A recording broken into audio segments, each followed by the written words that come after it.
Alright guys, got another vid here I'm going to do for you.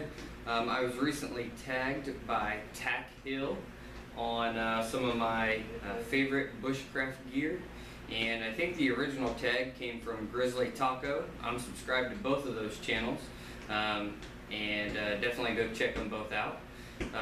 But the tag, or the stipulations was that it couldn't be a blade or a gun. Other bushcraft gear that you use regularly and some of your favorite gear that isn't a knife or gun. I know Tac Hill, he threw out his SE6. I'm sure he loves that piece of equipment. But I have two pieces of gear that I wanted to share with you. It is kind of difficult to choose between which one I like better, so I'm just going to show you two. Without further ado, alright, my first is in this here sack. Now this sack I got at a yard sale for $1. It's just a nylon bag and camo, and has a little loop there and a drawstring, and it's on a like an elastic drawstring, little stuff sack. And inside of this is my Moore's Bush Pot by 4 Dog Stove. This was designed after Morse Kahansky's Bush Pot. It's made out of, it's a 2-quart pot made out of the black hard anodized aluminum. The reason why they did it black is that it uses less fuel to make the water to boil. It also has a bail on it that locks in 5 different positions. Has heavy duty butterfly handle on the back. It's riveted on, and it has a good pour spout on the front. Also, on the tab to the lid, they bent this little piece up so when you're boiling and cooking over the fire, you can put a stick directly under and lift that lid up and not burn your hands. I'll say the one downfall that I noticed is this is a friction fit lid, which is great. But I've had this for 2 years, used it quite a bit, and the aluminum, I don't know if it just expanded or what, but it's not as tight as a fit as it used to be. But that just happens with using gear. I think I paid $36 for this from 4 Dog Stove. So quick shout out to them and the gear. I think they have the exclusive rights to this design from Morse Kahansky. Inside my bush pot, I typically carry just a couple little things. I carry just a little scrub pad to keep it clean. Always have a lighter, and I'll carry a cotton bandana, and I have this little screen that a friend of mine made for me just to bring the pot up a couple inches. The fire is the hottest 2 to 3 inches from the bottom of the flame. So bringing that pot up that couple of inches will really help that water boil much quicker. So this is probably one of my favorite pieces of gear. Very versatile item. If I was only going to take one cooking item with me, it'd be this.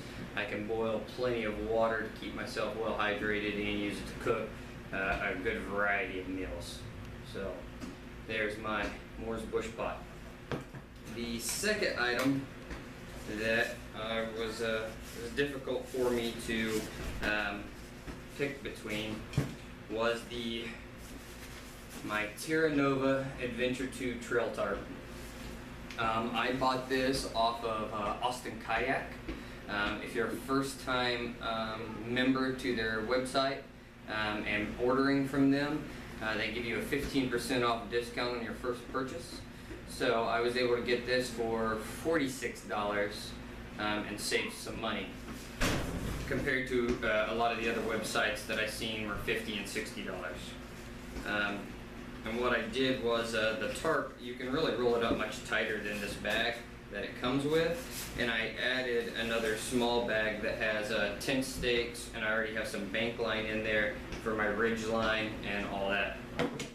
The Terra Nova Adventure 2 Trail Tarp is a nylon tarp, and the back side is silicone impregnated. It has these heavy duty tie-out and grommets.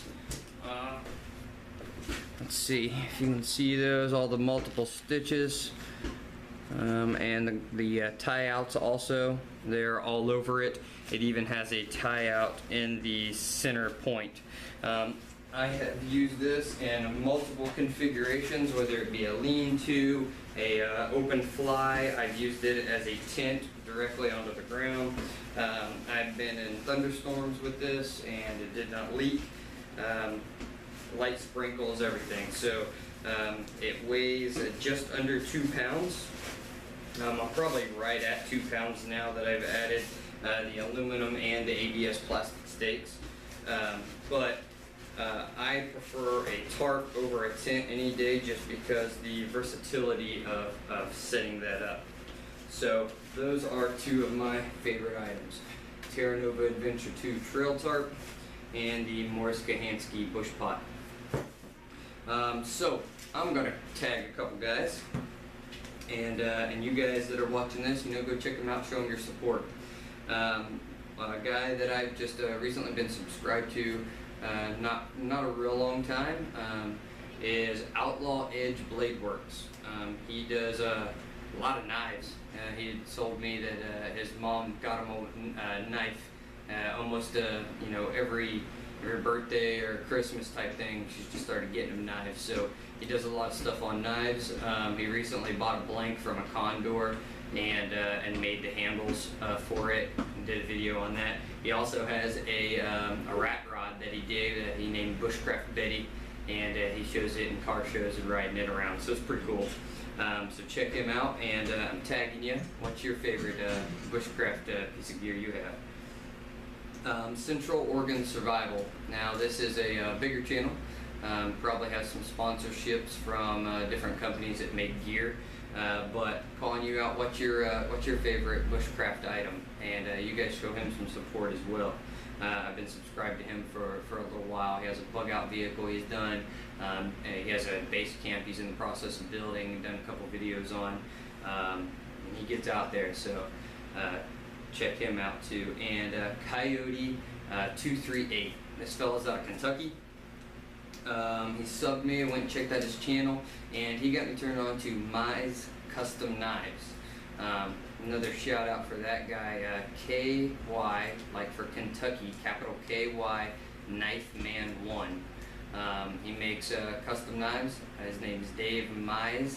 I got one en route now. Should be here in the next couple days that I'll be doing an unboxing and a review on for you. But I think they're somewhere around $150 for a custom-made knife shipped to your door with a sheath. You can't really find that kind of quality anywhere else for that price point, in my opinion. Most of the time you're getting a custom knife, you're easily at a $200 mark, and then they charge you an extra $20-30 bucks for the sheath, and then you're still paying $20-30 bucks for shipping. So check him out as well. And hey, if you're seeing this Kentucky Knife Man 1, Dave, let's see your favorite piece of kit that's not a blade or a gun, firearm. So alright guys, thanks for watching. Hopefully this gives you some tips or suggestions of some gear that you might look into purchasing yourself. And thanks for all the comments, views, subscriptions that I'm getting from guys like Tac Hill and let's see, what was the other one in Bushcraft and Wild Edibles of Wisconsin. He's the one who really gave me a shout out, and quite a few guys came over and showed great support. So I appreciate all the support I'm getting from this community. So thanks for watching. God bless. And if there's anything I can be praying for you for, or any way that anything you'd like to talk about, that's what we're here for, right? Be here for each other. So thanks for watching. God bless.